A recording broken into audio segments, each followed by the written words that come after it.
If your content feels all over the place and it's not bringing in results, you don't need more content. You need a better plan. Welcome to the Get Digital Marketing Results podcast, where you get clear, actionable strategies to turn your random acts of marketing into reliable revenue. Hi, I'm Bob Clark.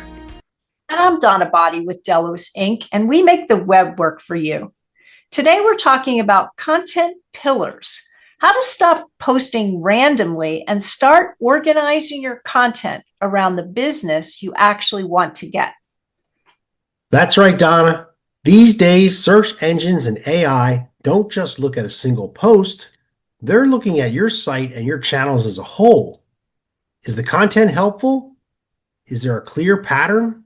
Or does it feel scattered? When your content is grouped around a few key goals, people and search engines understand what you do and who you help faster. It also makes your content easier to plan. So what is a content pillar? It's simply a category that supports one of your marketing goals, like filling up your schedule for seasonal services, launching something new, or staying top of mind with your best customers. Then inside each pillar, you share the things that you already say all the time. What are those questions you get? What are the client stories you tell? And what are the quick tips that help someone make a decision? If it works in a conversation, it works as content. And you don't have to be on every platform. Pick the ones that make sense. Your website, your Google business profile, and maybe one social channel your audience actually uses.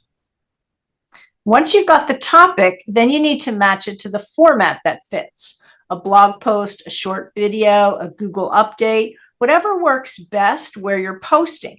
And it's perfectly fine to take the same topic and reuse it in multiple formats. So here are 3 quick things to do this week. First, think about the business you want more of and your marketing goals. What are your 3 to 5 content pillars? Second, take a look at your current content. Is it aligned with those pillars? What's missing? And what doesn't belong? And third, for the next 2 weeks of content, plan one topic for each pillar. When your content is focused and consistent, it's easier for people to find you, understand you, and take that next step with you. And that's it for today's episode. You can find links on this topic at delosinc.com/episode 418. And don't forget to subscribe so you don't miss out on our actionable digital marketing tips to grow your organization. Thanks for listening to the Get Digital Marketing Results podcast. If you're ready to simplify your marketing and build reliable growth for your business, visit us at delosinc.com to learn more.